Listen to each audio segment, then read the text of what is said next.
Shalom. Ya, puji nama Tuhan. Thank you untuk Kak Lando, Ibu Gembala, Ibu Sekretaris yang sudah mengantarkan kita dalam pujian penyembahan, dan tiba saatnya kita akan merenungkan sedikit firman Tuhan, karena tidak semuanya.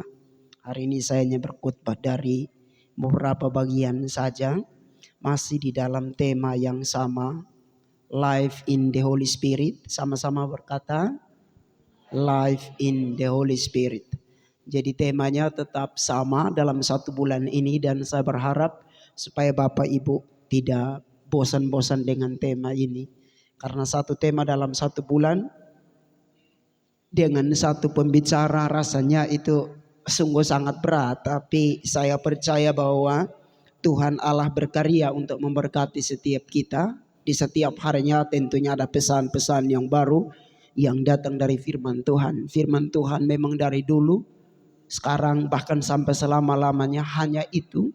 Tetapi dia akan makin menjadi berkat bagi kita di setiap momen hidup kita. Bapak Ibu yang dikasihi oleh Tuhan, tema ini saya ambil dari Roma pasal 8 ayat yang kedua. Semoga teks ini Bapak Ibu bisa melihatnya secara jelas. Roma 8 ayat berapa tadi?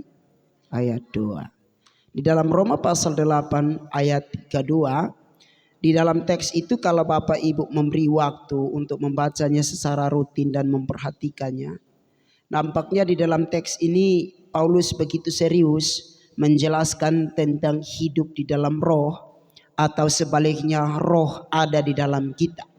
Karena kita bicara tentang ada di dalam roh atau roh ada di dalam kita, itu sebetulnya dua ungkapan yang bergantian.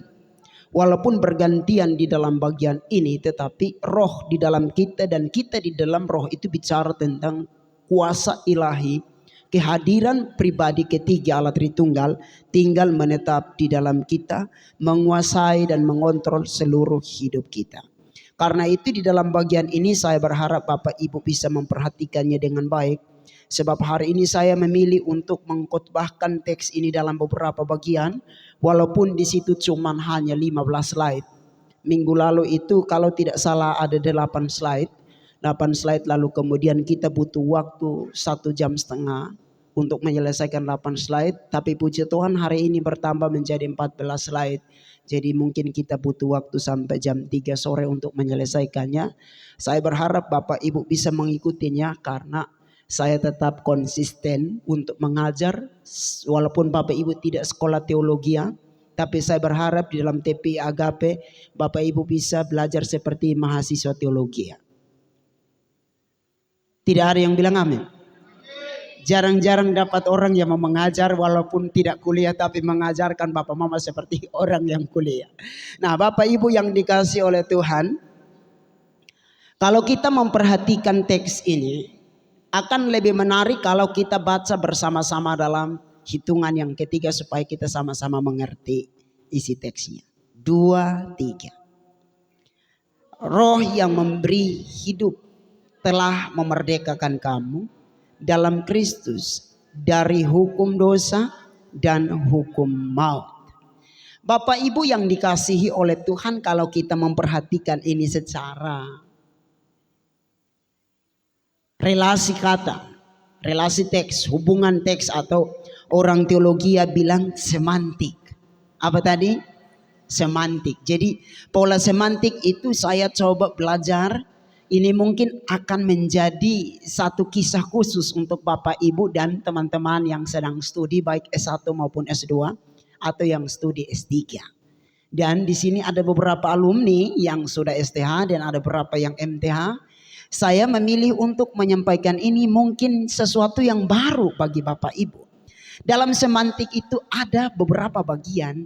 Yang pertama disebut dengan semantik diakronis. Disebut apa tadi? Ya, jadi semantik diakronis itu bicara tentang perubahan makna dari waktu ke waktu. Jadi nanti kita akan melihat, saya izin dulu bisa dialihkan ke sana. Kita akan melihat hukum dosa dan hukum maut. Lalu kita akan perhatikan penggunaan kata hukum di dalam perjanjian lama, di masa Septuaginta dan perjanjian baru, dan sampai ke masa Paulus. Itu yang disebut dengan semantik diakronis. Apa tadi? Semantik diakronis. Jadi semantik diakronis itu kita melihat hubungan kata dari konteks perubahannya.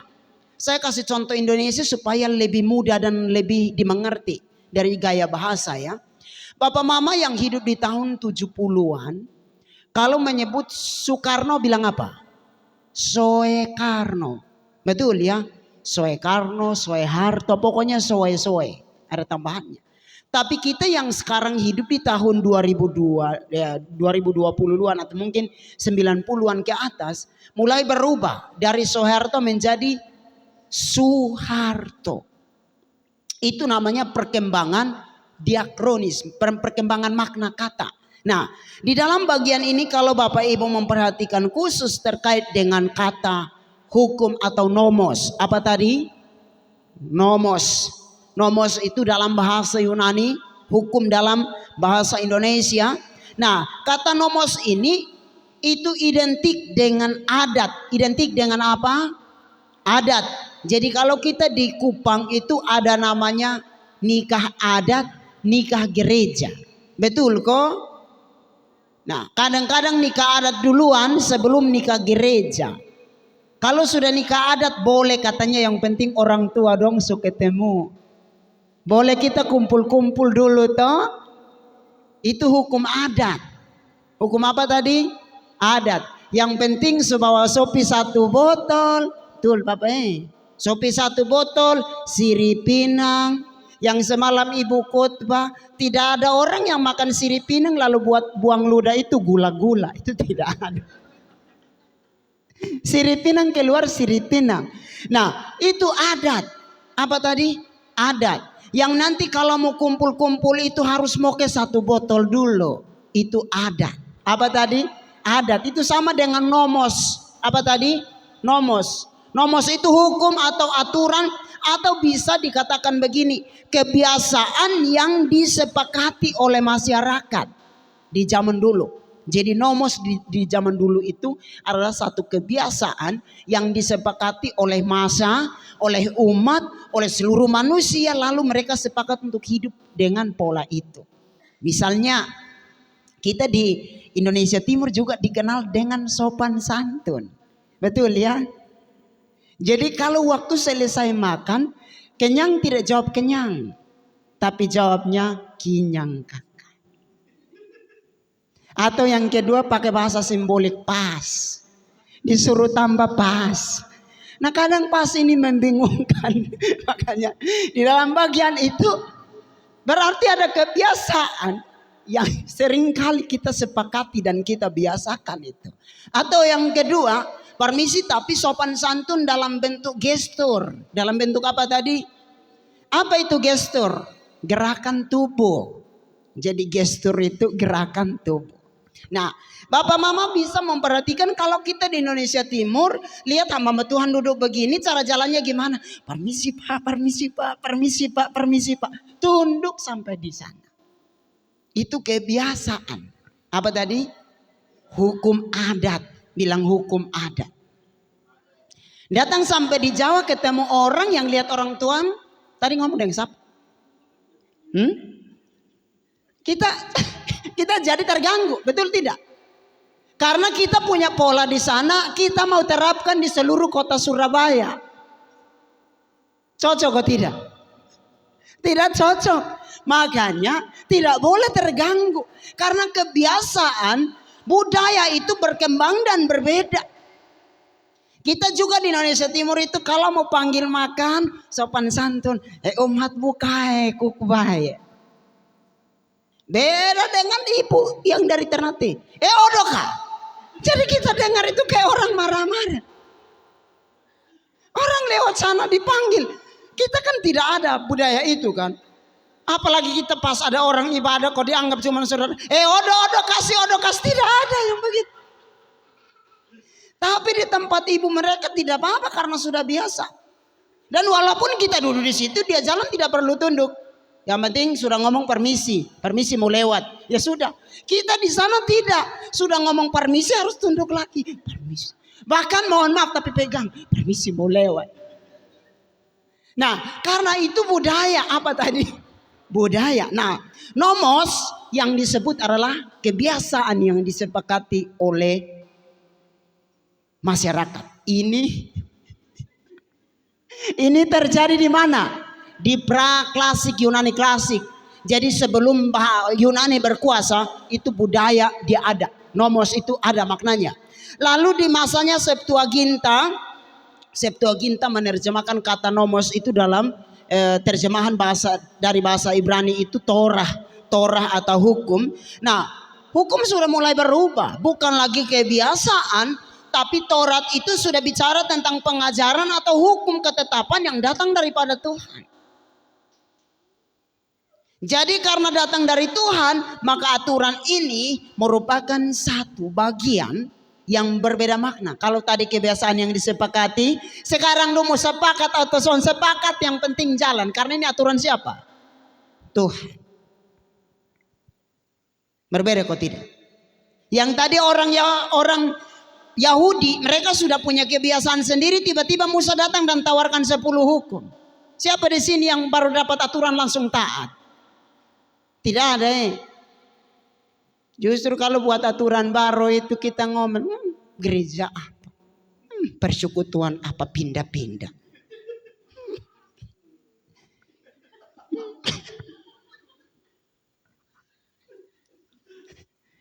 Doa apa? Kadang sore, kadang siang, kadang pagi. Pikir kita tidak punya waktu. Jadi kita ngatur. Karena susah untuk sosialisasikan sebuah aturan yang baru. Bapak mama saya berpikir, kalau Musa yang ada dan menghadapi orang timur, dia stres. Karena orang Yahudi itu tersinggung tidak pulang. Betul toh? Walaupun mereka marah tetapi ikut Musa sampai ke tanah perjanjian. Gak ada dengan orang timur. Kalau dia tersinggung dia pulang kok tidak. Bahkan tidak mau ikut lagi. Sudah biar kau nanti dong dapat tempat yang menetap baru beta datang. Ibadah apa kok pindah-pindah? Pikir kita ini apa kok dibawa ke sana ke sini. Jadi kita susah sekali. Nah di sini aturan itu sudah tidak lagi disepakati. Tapi ini mutlak datang dari Tuhan, Taurat. Betul ya? Itu perkembangan masalah hukum. Lalu Bapak Mama kalau perhatikan lagi, mulai dari konteksnya Paulus di dalam perjanjian baru sudah ya. Karena ini bicara tentang masa sesudah Yesus Kristus mati dan bangkit. Konteks kitab Roma ini kan ditulis sesudah Yesus mati dan naik ke surga gitu. Nah kalau Bapak Mama perhatikan di Roma, mulai dari Roma pasal 7 mestinya, hukum itu dipakai 3 kali. Maka di dalam bagian ini dipakai dalam 3 jenis, bukan 3 kali. 3 jenis. Hukum pertama disebut dengan nomos theo. Sama-sama bilang nomos theos. Nomos theos itu artinya hukum Allah. Hukum apa tadi? Hukum Allah. Dan yang kedua disebut dengan nomos tes hamartias. Sama-sama bilang nomos tes hamartias, itu hukum dosa. Karena hamartias itu dari kata hamartia, bukan hamar yang Bapak Mama pegang, hamar martelu. Beda. Hamartias dari kata hamartia itu artinya meleset dari sasaran, dari ketetapan yang ditentukan oleh Tuhan. Jadi kalau keluar dari aturan yang tadi Tuhan kasih, maka itu disebut dengan hamartia. Dari nomos theos menjadi nomos hamartias. Jadi dia berbeda makna sekarang. Itu bicara tentang dosa. Tapi yang ketiga disebut dengan nomos to pneumatos. Sama-sama bilang nomos to pneumatos. Nah, apa yang dimaksud dengan nomos to pneumatos? Mari saya kasih tahu di sini pelan-pelan. Nah, ini yang disebut dengan nomos to pneumatos. Apa artinya? Hukum dari Roh Kudus. Perhatikan ya. Ada hukum Allah, lalu ada hukum apa tadi? Hukum dosa, lalu kemudian bicara tentang hukum Roh Kudus. Mari kita urut satu-satu. Hukum Allah bicara tentang ketetapan yang dibuat oleh Allah, manusia tidak boleh melanggarnya. Betul ya? Kalau melanggarnya, maka hukum dosa berkuasa. Apa hukum dosa? Maut. Betul ya? Berpisah dari Allah, mati rohani, putus hubungan, putus relasi dengan Allah. Jadi kalau hukum Allah dilanggar, maka hukum dosa bertindak. Upahnya adalah maut, kematian. Lalu datang hukum ketiga yang disebut dengan hukum apa? Hukum pneumatos. Hukum pneumatos itu bicara tentang ini, kemerdekaan. Roh yang dapat memerdekakan. Memerdekakan dari mana? Memerdekakan dari dosa. Kita yang harusnya mati, tetapi karena melalui pengorbanan Yesus Kristus, maka hukum dosa itu diubah menjadi hukum kemerdekaan. Yang tadinya ada tuntutan, ada beban, ada tuntutannya korban, sekarang ditanggung oleh Yesus Kristus. Maka kita dilepaskan pergi sebagai orang yang merdeka. Apa yang Bapak Mama pikirkan tentang merdeka? Merdeka itu bicara tentang tahun pembebasan. Pas nyanyi itu tahun pembebasan semua hura hura hura. Tapi rupanya kita tidak bebas ketika sampai di rumah. Betul kok tidak? Kita belum bebas dari sakit hati. Belum bebas dari sindir-sindir orang. Belum bebas dari simpan-simpan dendam. Kakak, saya mau melayani, tapi kalau saya lihat dia pun wajah, damai sejahtera ku hilang. Pikir itu damai sejahtera buat sendiri. Itu pemberian Tuhan, jadi tolong. Dia tidak hilang, dia ada kok. Tapi kita yang memilih untuk tidak damai. Kasih Allah itu lebih besar dari emosi kita. Betul kok tidak? Lalu kenapa emosi kita yang nampaknya berlebihan dari kasih? Karena kita membatasi diri pada emosi dan tidak memberi diri pada kekuatan kasih Allah. Maka di dalam bagian ini, terima kasih. Dalam bagian ini kita bisa temukan perbedaan makna ya. Itu yang disebut dengan semantik diakronis. Semantik apa tadi? Diakronis. Ini perkembangan penggunaan kata. Paulus memperluas nomos itu dengan peraturan tertulis sekarang. Perhatikan ya, kalau tadi peraturan pertama yang pra Yunani klasik, itu biasanya aturannya adalah kebiasaan, adat yang disepakati. Betul ya. Lalu di masanya Musa berubah. Berubah kemana? Hukum yang datang dari Tuhan dalam bentuk pengajaran. Betul ya. Tapi ketika sampai di zamannya Paulus, hukum ini dibagi dalam 3. Hukum dari Tuhan, hukum dari dosa, dan hukum dari Roh Kudus. Lalu di dalam bagian ini Paulus memberitahu, hukum-hukum ini harus ditulis supaya bisa dibaca dari masa ke masa. Maka hari ini kita dulu dan membaca karena memang sudah ditulis. Itu dia.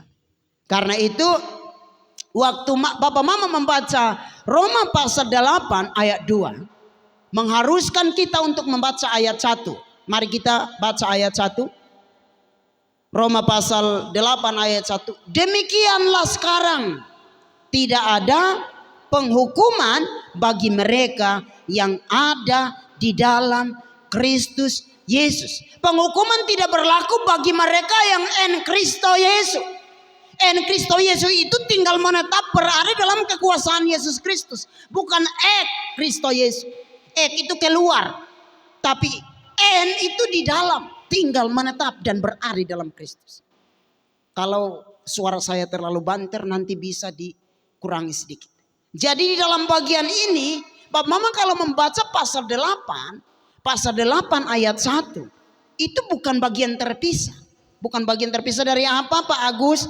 Mari lihat di dalam pasal 7 ayat 26. Saya urut sedikit supaya Bapak Mama tahu yang namanya semantik diakronis dan sinkronis. Yang kedua ini adalah semantik sinkronis.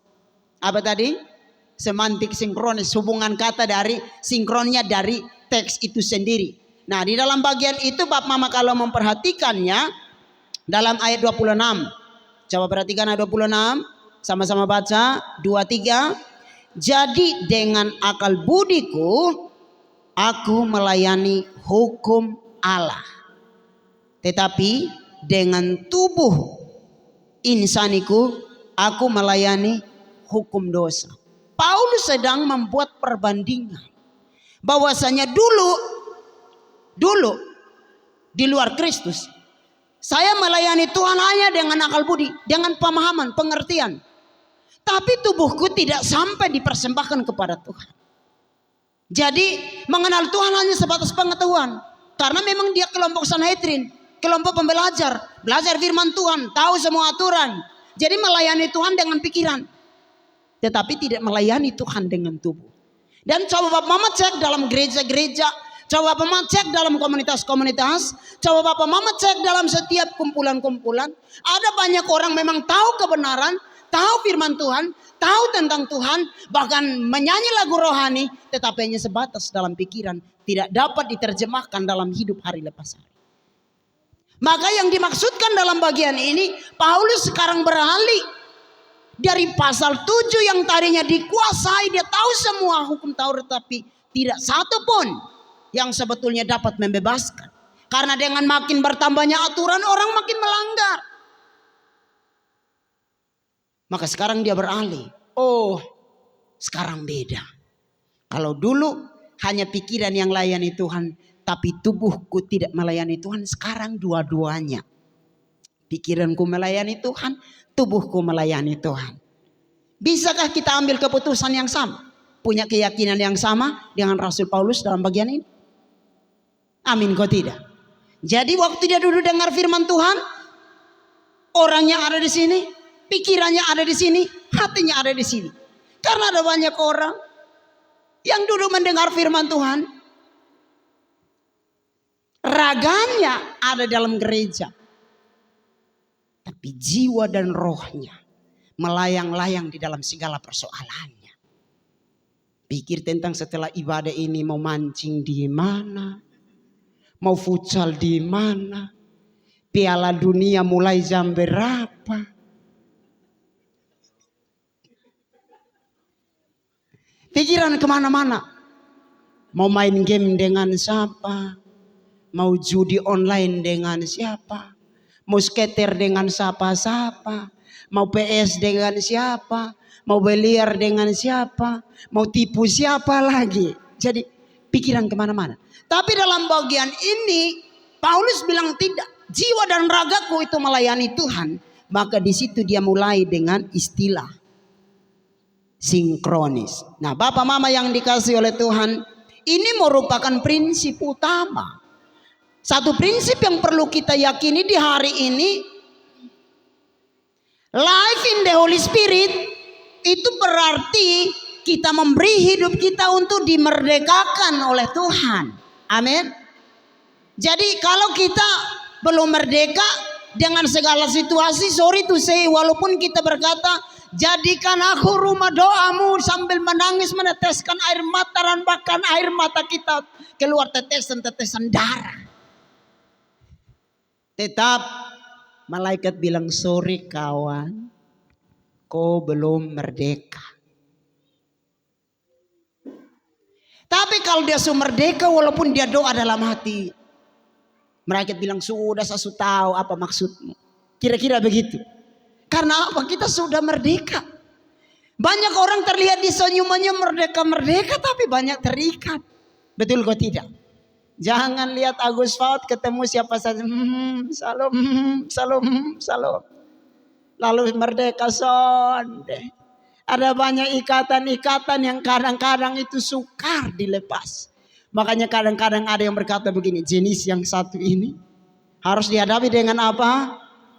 Doa dan puasa. Kalau sekarang bukan lagi dengan doa dan puasa, tidak hanya sebatas itu. Doa, puasa, dan konseling. Ini di konseling juga pulang tetap sama. Sukeras. Nah, di sini dia hukum di sini. Karena itu Maka waktu kita bilang telah merdeka, memerdekakan kamu di dalam Kristus. Pak Mama kalau perhatikan en Kristo, itu merupakan deklarasi dari Paulus. Bukan sesuatu yang baru memulai, tetapi sesuatu yang harusnya sudah ada. Deklarasi itu berarti kenyataan yang sudah ada. Kita tinggal ada di dalamnya. Maka di dalam bagian ini kita bisa menemukan makna yang cukup spesifik. Bahwasanya life in the Holy Spirit berarti kita siap untuk dimerdekakan. Amin kok tidak? Nah, Bapak Mama, mari kita maju. Saya sebetulnya masih mau menjelaskan seluruh kata-kata di dalam perkembangannya, baik di dalam konteks memerdekakan, lalu kemudian konteks roh. Itu masih banyak hal yang perlu kita pelajari, tapi nanti kita akan belajar di minggu depan. Saya mau sampaikan kepada tindakan praktisnya di sini. Bapak Mama, setelah kita membaca isi dari teks ini, kita akan temukan beberapa alasan di sini. Yang pertama, Paulus sebetulnya mau memperkenalkan bahwa Roh Kudus itu adalah pribadi utama. Kalau kita misalnya mau buat film, itu dia disebut sebagai apa? Aktor. Disebut sebagai apa? Aktor. Kalau di rumah Wonorejo itu saya seringkali diceritakan sama ibu sekretaris terkait dengan aktor-aktor, pemain-pemain film, termasuk yang tentang penyaliban Yesus Kristus itu. Dia tahu semua kisah itu. Makanya di Paskah itu beliau minta saya untuk putar film terkait dengan The Passion of Christ supaya bisa dijelaskan, tapi waktu itu waktu kita tidak cukup. Dan kita lihat di sini, Roh Kudus bukan hanya sekedar kekuatan pasif ya. Karena ada orang saksi Yehova meyakini Roh Kudus itu bukan pribadi, tapi hanya sebuah kekuatan dalam diri Allah. Dan ada beberapa pendeta tertentu yang tidak mengaku saksi Yehova, tapi pengajarannya sama dengan saksi Yehova. Bahwasanya Roh Kudus itu hanya sebuah kekuatan. Mari perhatikan, kalau dari konteks ia adalah pribadi utama, maka jelas dia memiliki kekuatan ilahi yang sama persis dengan Allah Bapa, sama persis dengan Yesus Kristus. Maka di dalam bagian ini ia memimpin. Apa tadi? Roh Kudus memimpin kita. Yang kedua, mengubahkan. Yang ketiga, memberikan hidup yang baru, atau dalam dunia teologi yang mereka bilang regeneration. Apa tadi? Apa arti regeneration? Melahirkan kembali. Jadi kelahiran baru itu bukan pekerjaan manusia, tapi lahir kembali itu adalah pekerjaan Roh Kudus. Jadi dia bukan hanya sebuah kekuatan, tapi ia adalah pribadi yang bekerja di dalam setiap kita.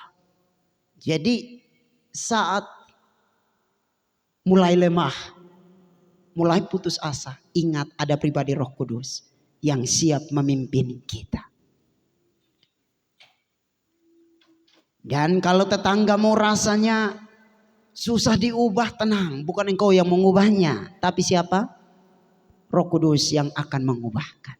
Kita cukup kok antar proposal doa. Cukup apa tadi? Antar proposal doa. Oh, kalau kita kasih proposal ke pemimpin-pemimpin untuk cari dana buat Natal kan bisa. Lalu kenapa tidak antar proposal doa ke Tuhan? Tuhan, ini proposalku Tuhan, tolong di ACC ya. Yang satu ini saya kasih tahu ulang-ulang Tuhan, tapi tidak dengar. Kasih di kaki kah? Kasih di tangan kah? Kasih di kepala kah? Demam tinggi. Serius, kalau bab tua yang ngasih saya proposal lewat. Untung bab tua bilang sudah saya tanggung berapa kok biar dia pulang. Tapi kalau bab tua bilang ini yang satu ini proposalnya saya terima full, dan sekarang juga malaikat turun. Kalau Tuhan tugaskan malaikat turun dan jemput yang proposal yang kita ajukan sekalian dengan nama-nama itu tadi, pikir tidak berat? Berat. Tiba-tiba saudara doang ucap selamat jalan kawan, titip salam buat opa. Orang sudah meninggal, titip salam lagi. Di sini dia. Ada yang berlebihan itu. Pas 3 hari 3 malam, jalan jauh kau. Hari ini sudah duduk ngobrol-ngobrol dengan om dan tante. Orang meninggal itu mereka tidak punya waktu lagi seperti kita untuk kunjungan. Ayo kasih tahu kiri kanan, orang yang sudah meninggal tidak punya waktu untuk kunjungan. Jadi jangan sok tahu tentang mereka. Kita yang hidup saja tidak tahu pola hidup ke depan mau buat apa, tapi kita sok tahu tentang surga. Bertobat sudah Jadi dari bagian ini kita mesti belajar untuk mengerti. Roh Kudus itu harusnya mengubahkan hidup kita, pola pikir kita untuk kita dapat mengerti firman Tuhan. Masa kita gereja 40 tahun, 30 tahun, 25 tahun tidak berubah-berubah? Arti gereja itu dipanggil keluar. Keluar dari mana? Dari dosa. Lalu masuk ke mana? En Kristo, dalam terang yang ajaib dalam Yesus Kristus. Kita tidak, habis keluar kita keliaran. Makanya tidak sampai-sampai. Keluarnya udah betul, tapi keliarannya lebih banyak. Nah, sudah Bapak, sekarang memang sudah bertobat, tapi mau masuk gereja, tunggu dulu Bapak. Dia masih mau keliaran. Tunggu saya ajukan proposal khusus.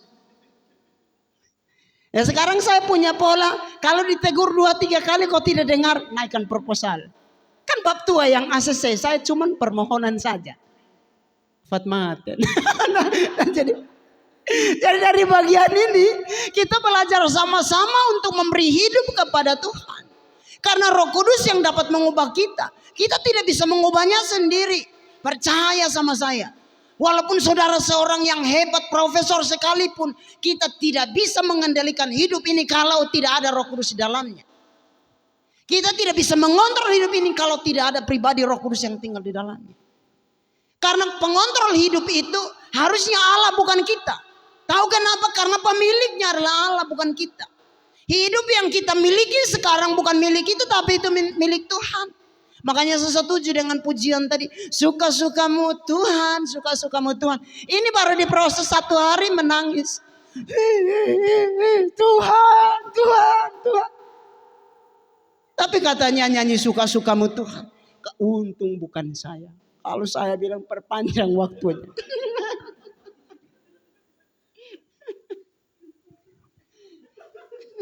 Jangan takut tetap ikut doa, Jangan takut. Ini saya sampaikan, tapi maksud saya bukan itu ya. Maksud saya tidak sekeras itu. Tuhan ampuni hamba-Mu. Ya sudahlah, meminta ampun juga sudah terlewat, nggak apa-apa. Karena kata-kata yang sudah terlanjur keluar sulit untuk diubahkan. Tapi ya sudahlah. Nah di sini kalau Bapak Mama baca baik, Roh yang memberi hidup telah apa? Memerdekakan kamu dari apa? Coba merdeka dari apa? Dosa yang mana? Gosip-gosip, yang minum-minum mabuk itu, yang judi-judi itu, terus masih judi. Terus kapan merdekanya? Merdekanya dari mana? Dosa yang marah-marah kok banting-banting barang itu, yang kejar-kejar istri pakai linggis, yang kejar-kejar pakai, yang usir-usir suami supaya jangan masuk rumah, yang ancam-ancam suami supaya cerai. Itu belum mereka. Ya sudahlah. Nah di sini dia bebas dari apa? Hukum dosa dan hukum mati. Sudah yakin? Kenapa tidak jawab saya? Pertanyaan ini sulit kah? Saya hanya ajukan pertanyaan, kenapa kok begitu mendadak sulit? Yang sulit bukan jawabnya Pak, tapi menghidupinya itu yang berat. Sama-sama bilang berat. Nah di sini dia. Karena itu Bapak Mama perhatikan ada syarat mutlak di sini. Terjadi dalam siapa? Eksklusif. Eksklusif itu tertutup. Dalam siapa? Dalam Yesus. Harus percaya dulu baru bisa terjadi. Kalau soal percaya tidak bisa. Dan mari saya kasih tahu Bapak Mama yang dikasih Tuhan. Percaya Yesus dan fans Yesus beda. Beda atau sama? Nanti saya kasih tahu sesudah ini baru ukur Bapak Mama ada di mana. Orang kalau percaya Yesus itu memberikan hidupnya kepada Tuhan, susah senang Tuhan yang kelola. Apa tadi?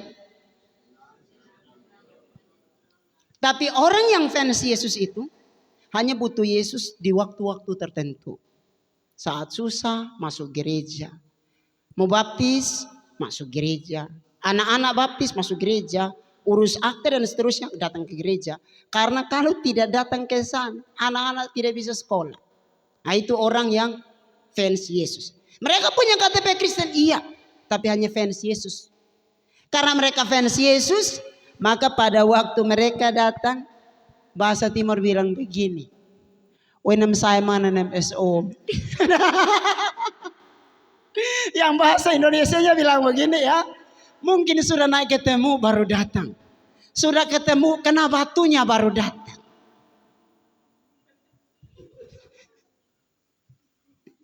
Jadi hanya fans Yesus. Dia fans sekali dia dengan Yesus. Tuhan Yesus kalau dari sini peluk dia pun kaki. Itu hanya pada waktu senang. Tapi kalau sudah pas berantem dengan suami, mama kita berdoa. Sengaja belakang. Lalu suami sekarang ubah kalimatnya tidak pakai mama tapi sayang. Kita berdoa. Makan itu sayang. Kalau ada maunya sayang.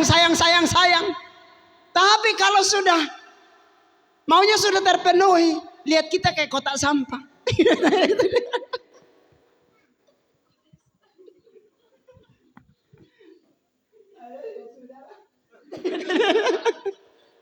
Jadi Bapak Mama, pembebasan itu spesifik hanya ada dalam Kristus. Di luar Kristus itu tidak ada. Maka di Roma pasal 8 itu ayat 2 itu ada dua hal. Dua belenggu. Kasih tahu bilang dua belenggu. Tapi sebenarnya bukan hanya dua. Di ayat ini dia catat dua. Nanti kalau kita pergi ke Matius dia ada lagi. Ini baru pasal 8 ayat 2 sudah dua belenggu.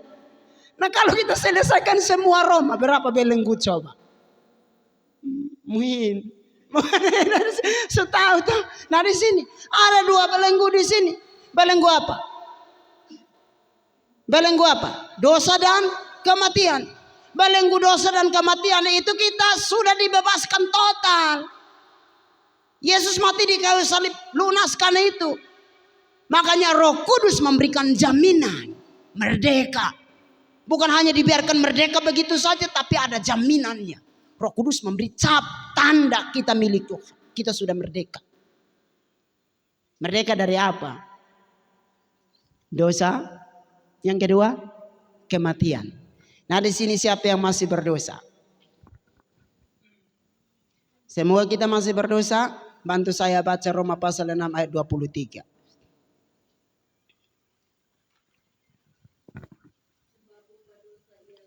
Titik di situ dulu. Upah dosa ialah. Lalu siapa yang mau hidup? Siapa yang mau hidup? Karena kita masih berdosa nih. Kan tidak mungkin itu. Kalau mau hidup gimana caranya? Baca selanjutnya. Dalam siapa? En Kristo Yesus. So en Kristo Yesus. Sama-sama bilang. So sama-sama bilang beta orang so. Hanya hidup saya sering soe. Soe itu artinya hidup. Hidup yang kekal. Tapi kalau disalah baca bukan soe. Itu pala suat. Itu masa kuat. Jadi sukar terus itu.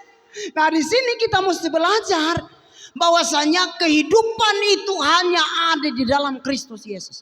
Di luar Yesus walaupun kita hidup, di luar Yesus walaupun kita bernafas, di luar Yesus walaupun wajah kita penuh dengan skincare, di luar Yesus walaupun kita pirang, di luar Yesus walaupun kita kasih kruis, kita tetap dianggap mayat berjalan.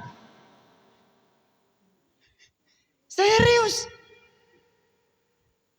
Tapi kalau kita ada dalam Kristus, Walaupun di sana situ pusing, aku tetap ahahaha. Aku tetap tertawa.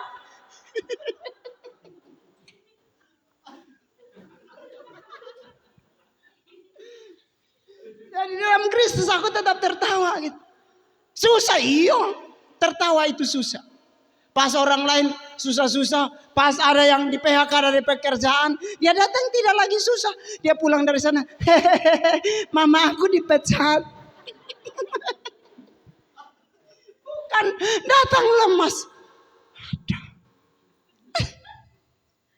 Kalau ada dalam Kristus, semua masalah betul. Beres. Karena kita sudah merdeka. Bereskan segala persoalan dengan ucapan syukur. Amin. Ingatkan kiri kanan. Bereskan segala persoalan dengan ucapan syukur. Tetap bersyukur. Ayo sama saya bilang. Tetap bersyukur. Bersyukur. Jangan hanya nyanyi bersyukur, bersyukur, bersyukur, bersyukur. Tapi pas ada masalah, makanya tadi jangan ikut gereja kok kita selesaikan. Saya curiga kalau datang sendiri-sendiri. Ibu di mana? Tidak, dia demam. Bapak di mana? Tidak, bos tiba-tiba panggil dia masuk kerja.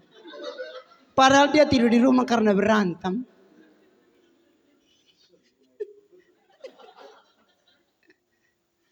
Bebas dari dosa. Merdeka dari dosa secara total. Yesus waktu membebaskan kita dari dosa, Yesus tidak berkata begini. Waktu di kayu salib ya. Yesus tidak berkata begini. Ya Bapak, ke dalam tangan kasih-Mu kuserahkan nyawaku. Tapi suruh malaikat-malaikat catat. Saya cuma tanggung mereka 95%. 5% mereka tanggung sendiri. Itu tidak ada. Yesus berkata tetelestai. Sama-sama bilang. Apa arti tetelestai? Sudah selesai. Tidak ada yang kita tanggung. Merdeka kosong. Ya terus sekarang su merdeka kok tidak. Sonde. Pulang tetap. Saya tahu kenapa Bapak Ibu itu lebih senang mendengarkan khotbah di gereja dari pulang ke rumah. Karena di rumah banyak orang mendadak khotbah tanpa pasal tanpa ayat. Beban. Kenapa beban? Beban di rumah terlalu banyak Pak Agus. Lebih baik kita duduk di sini. Kalau sudah masuk di gereja lega sekali. Tapi entah kenapa keluar dari situ kok semua keadaan mendadak berubah. Ya karena kita masih di sini. Ingat ya, kalau masih terikat dengan DOSA, sama-sama bilang kalau masih terikat dengan DOSA, hasil akhirnya adalah kematian. Baca secara keseluruhan. Kematian. Is death. Mati kon. Mati. Tidak ada dosa yang bawa ke surga. Hanya kasih karunia yang bisa bawa kita ke surga. Bapak Ibu, itu pendahuluan tadi. Pendahuluan masih di sini. Jadi Bapak Ibu kalau perhatikan ada dua realitas kehidupan manusia. Kalau Bapak Ibu perhatikan dari teks yang kita baca. Satu di sini. Hidup tanpa Roh Kudus, status hidup kita dalam ikatan dosa yang tidak terputus. Tapi kalau kita hidup dalam Roh Kudus, status itu mengalami kemerdekaan sejati. Mengalami apa tadi? Kemerdekaan sejati. Yang kedua, emosi dominan. Tidak masa emosi. Masa emosi. Teh panas emosi. Kasih dingin katanya terlalu dingin. Hangat katanya masuk angin. Emosinya tidak stabil. Dikuasai oleh kekuatan akan maut. Yang dia mau di sini hanya satu, mau mati-mati. Lo pikir beta takut? Etun sinam. Kasih tahu itu saudara-saudara. Hai. Kalau di di dalam bagian ini kita hidup tanpa Roh Kudus, berat. Karena ini ketakutan, sedikit-sedikit takut. Aduh, nanti kalau kita nggak jadi gimana? Nanti kalau kita cerai gimana? Waduh, nanti kalau aku dipecat gimana? Aduh, selalu dikuasai oleh ketakutan. Sedikit-sedikit takut uang anak sekolah, takut nggak sarapan pagi, takut sakit, takutnya banyak sekali. Entah apa yang tidak selesai. Hidupnya hanya takut. Tapi Bab Mama, kalau hidup kita dikuasai oleh Roh dan ada di dalam Roh Kudus, ini dia. Kondisi hati kita itu diberi kekuatan baru. Saat ada masalah, Roh Kudus bilang begini, Agus tenang. Di balik masalah ini ada berkat besar. Haleluya, amin. Tepuk tangan. Tidak ada yang tepuk tangan. Pas ada masalah, hati bilang, ada masalah tapi Yesusku lebih besar, amin. Ada masalah tapi ada Tuhanku lebih kuat, lebih mampu, lebih bisa. Walaupun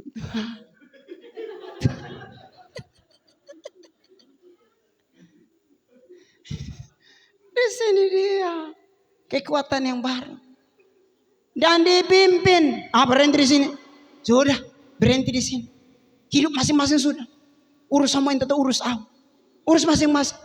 Di sini mau berhenti, dokter bilang tidak bangun. Ayo jalan lagi. Gandeng dia jalan lagi. Ayo gandeng dan jalan lagi. Dipimpin di sini. Lalu diubahkan. Pelan-pelan diproses, diubahkan. Kita kan tidak mau toh, mau berubah yang langsung spontan. Masa lepas satu-satu. Ekta nabi rokok, nah ini tua. Ekta nabi tua, nah ini mamat. Ekta nabi mamat, nah ini bisopo. Tutup satu jalan, buka yang lain. Kita baru tenangkan di satu. Tiba-tiba dia muncul di sini, hore. Baru selesai di sini. Aku di sini loh. Berhenti di sini. Nah, hasil akhirnya apa?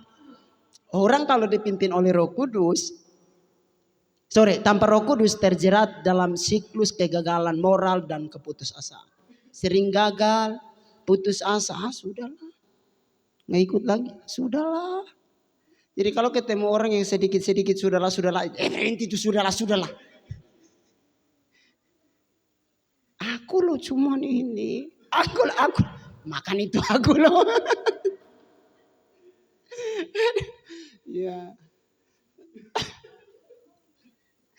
Kalau dipimpin oleh Roh Kudus, hasil akhirnya apa?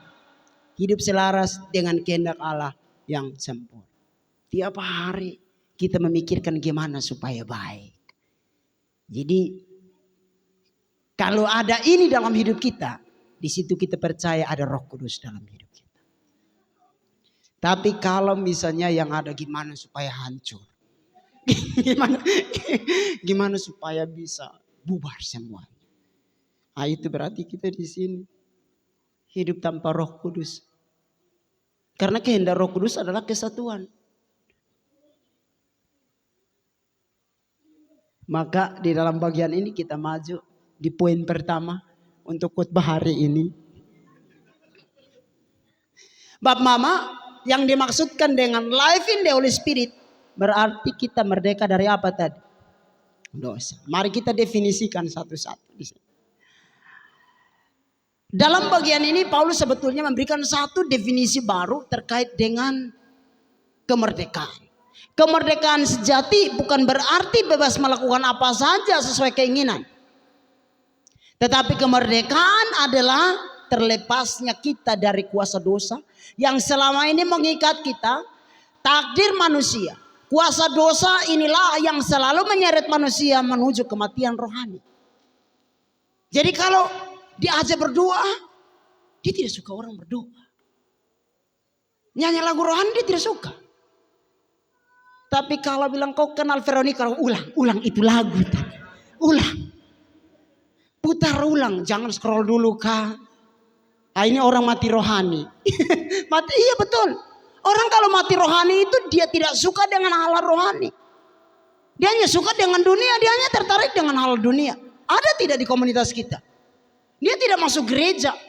Tapi kalau ada pesta di Floba Mora, Pak, walaupun pinjam sepatu tetap datang.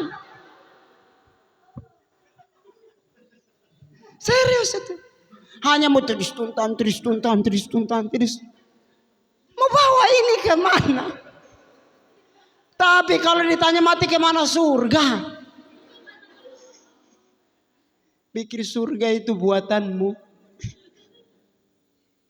Harus ada dalam Yesus Kristus. Makanya ini penting sekali untuk kita perhatikan. Sebab banyak orang tidak lagi peduli. Bahkan mohon maaf ya. Anak muda zaman sekarang 70% tidak hafal lagu rohani. Yang mereka hafal apa? Lagu-lagu di diskotik sana, lagu-lagu di kafe-kafe, lagu-lagu di sana, di luar sana. Betulan itu. Dan sukanya yang viral-viral itu. Kalau baru viral, senang sekali dia putar ulang-ulang, bahkan dia story. Tapi kalau dia dengar khotbah begini, alah, terganggu dia dengan khotbah.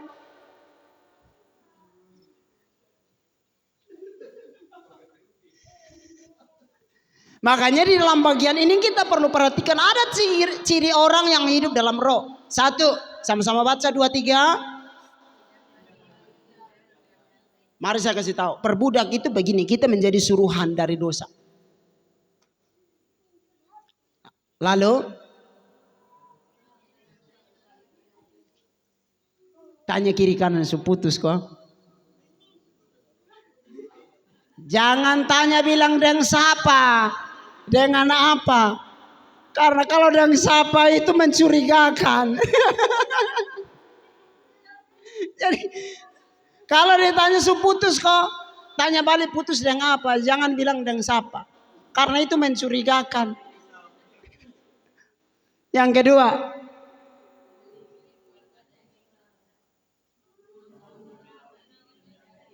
dari sini mampu kok, kita mampu melawan kok. Yang ketiga,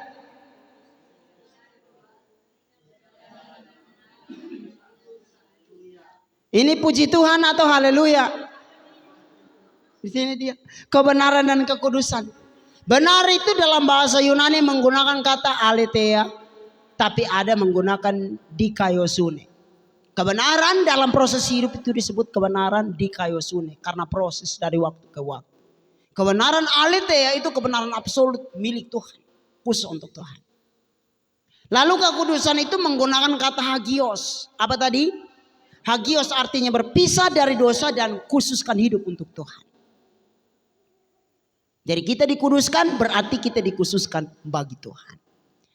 Nah, saya lewati ini.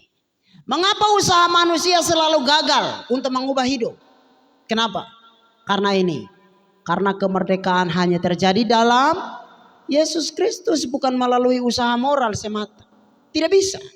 Manusia tidak bisa menyelesaikan dosa. Manusia hanya bisa menutup dosa. Tidak bisa selesai. Dan hanya Yesus Kristus yang dapat menyelesaikannya. Mari perhatikan di sini. Usaha moral manusia semata itu mengandalkan apa? Kekuatan sendiri. Hanya menghasilkan apa? Kelelahan. Semakin kita berjuang makin lelah. Mbak Mama, Pak Cek saja. Minta tolong Pak Cek sebentar. Berdiri Pak. Mari Pak, bantu saya pergi ke tiang yang belakang. Minta tolong sebentar. Bapak ketuk itu tembok atau batu? Tembok. Bapak coba dorong dulu begini. Yang kuat Pak. Yang kuat Pak. Yang kuat Pak. Yang kuat Pak. Nah itu dia. Lelah kok tidak? Lelah kok tidak? Begitupun manusia. Dosa terlalu besar dan lebih menguasai kita. Kita tidak bisa menabraknya sendiri. Silakan duduk kembali Pak. Kita tidak bisa menyelesaikannya sendiri. Butuh kekuatan ekstra yang lebih besar dari tembok itu tadi. baru bisa menyelesaikannya, dan hanya melalui pengorbanan Yesus Kristus. Semakin kita nabrak, semakin bertambah besar. Nggak bisa. Maka dari bagian ini kita sama-sama belajar. Kita butuh siapa? Roh Kudus yang memberi hidup. Roh Kudus adalah kekuatan eksternal yang superior. Superior itu dia adalah pribadi yang lebih tinggi. Dia dari atas baru datang ke kita, yang disebut inferior dan seterusnya. Jadi dari bagian ini berarti ia bekerja di dalam kita, memberi kekuatan ilahi untuk melawan dosa secara efektif. Efektif itu berarti terus menerus. Maka di dalam bagian ini kita sama-sama belajar, kita tidak bisa mengandalkan kekuatan sendiri, tapi kita mengandalkan Tuhan. Kita butuh Tuhan. Ya, baru jam 2. Nah, bab mama yang dikasih oleh Tuhan, realitas daging dan roh.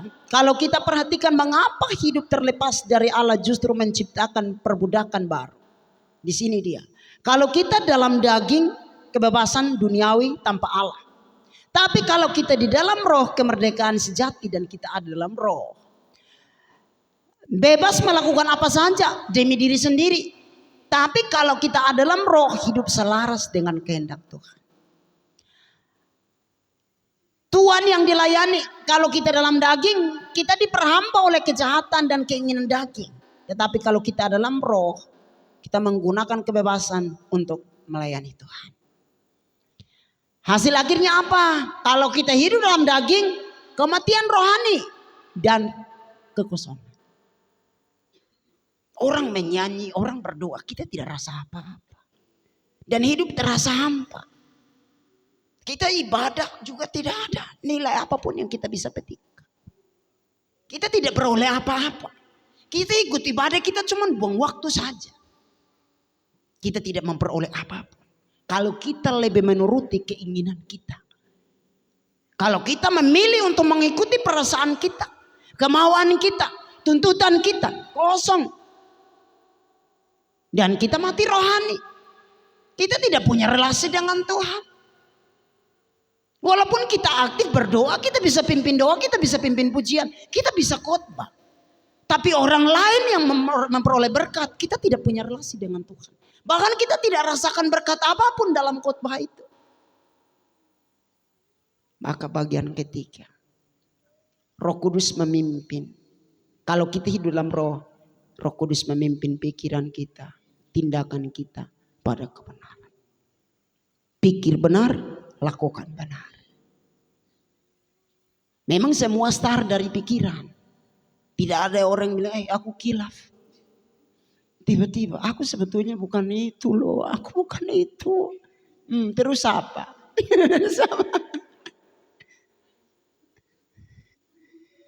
Aku siapa? Yang kamu setan katanya. Karena ada orang yang kerasukan lalu tiba. Tahu nggak aku ini siapa? Yang datang bilang, keluar dalam nama Yesus. Maka dari bagian ini kita sama-sama belajar. Kalau kita dipimpin oleh roh, kita ada dalam roh, maka kita akan dipimpin. Pimpin dari dalam, pikiran kita dipimpin, lalu tindakan kita dipimpin. Sehingga kita dapat menyanyi tiap langkahku. Tapi keluar dari gereja, tiap langkahku ku atur sendiri. Di dalam gereja. Dalam gereja nyanyinya itu luar biasa. Tiap langkahku diatur oleh Tuhan. Tapi baru keluar Tuhan di belakang. Tadi itu gereja. Pendeta mau kasih tahu sama kasih tahu apa kau atur peta. Mau beli sampo setengah mati. Bawa kaitkan dengan segala persoalan. Istri mau atur, itu perempuan bodoh mau atur apa? Ada toh? Ibu-ibu kadang mengalami itu.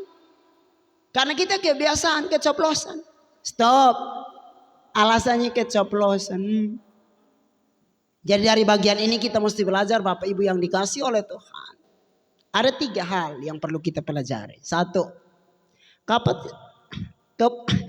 Kapasitas baru orang percaya itu roh yang memberi hidup. Melengkapi kita dengan 3 kemampuan yang praktis di setiap hari. 1. Menguasai diri. 2. 3.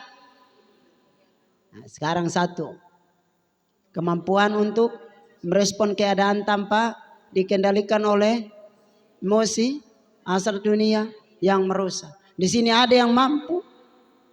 Apa-apa harus saya sudah tidak emosi lagi. Biar dia mau tampar juga syukur Tuhan. Hari ini ada orang yang bisa tampar.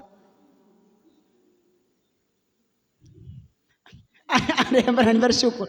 Pas ditampar syukur Tuhan. Memang sepanjang hidup ada orang yang bisa tampar. Berat. Yang kedua, memiliki sensitivitas rohani dan ketegasan untuk berkata tidak pada godaan. Semakin digoda, sonde. Bukan sonda.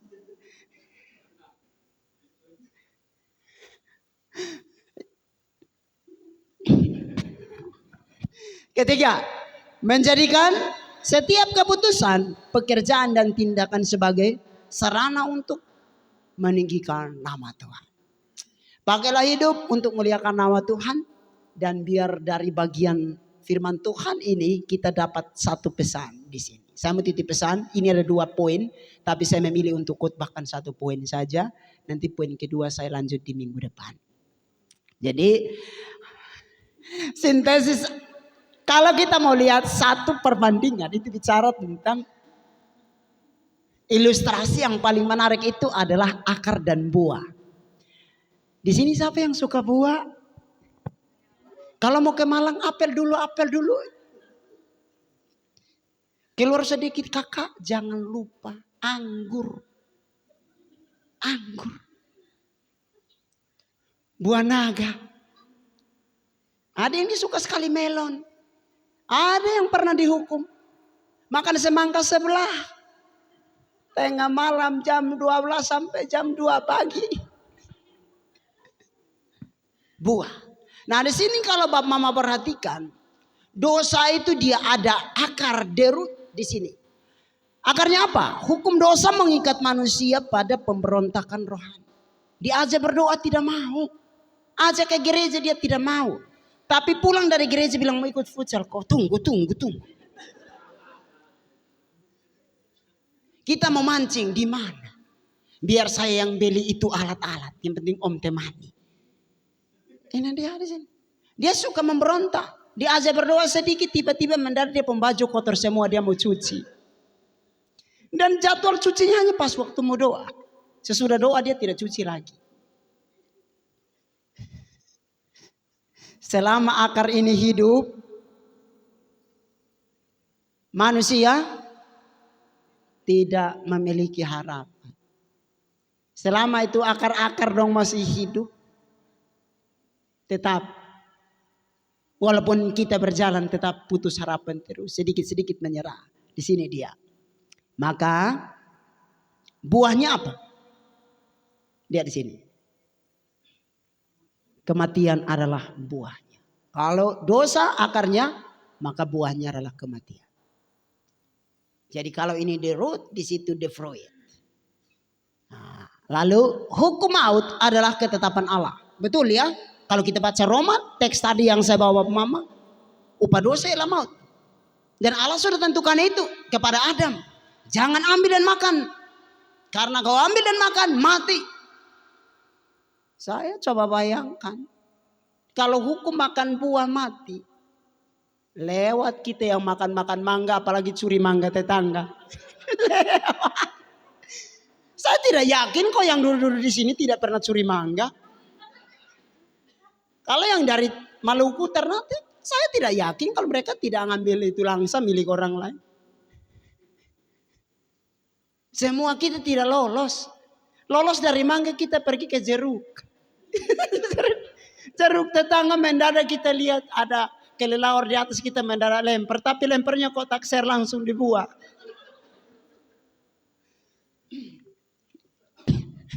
Kasih tahu tanya kiri kanan bilang dulu pelaku kok. Nah, mari kita sama-sama baca di sini karya ganda Allah Roh Kudus di sini. Apa yang ia kerjakan dari teks kita baca? 1, mematikan akar dosa, yakni memberi kuasa untuk kita hidup suci. Yang kedua, menghancurkan buah maut, memberikan hidup yang kekal. Itu dia pekerjaan dari Allah Roh Kudus dalam teks yang kita baca. Ya, poin kedua nanti saya akan khotbahkan di minggu depan. Ya, kiranya Tuhan Yesus menolong dan memberkati kita di dalam pelayanan hari ini. Kita ingat saja pesan kita tadi yang bagian terakhir, bahwa pekerjaan dari Allah Roh Kudus telah mematikan, menghancurkan akar dosa dan menghancurkan buah dari dosa. Kiranya firman Tuhan dapat menguatkan kita. Kita naikkan pujian, kurasakan kasih-Mu Tuhan.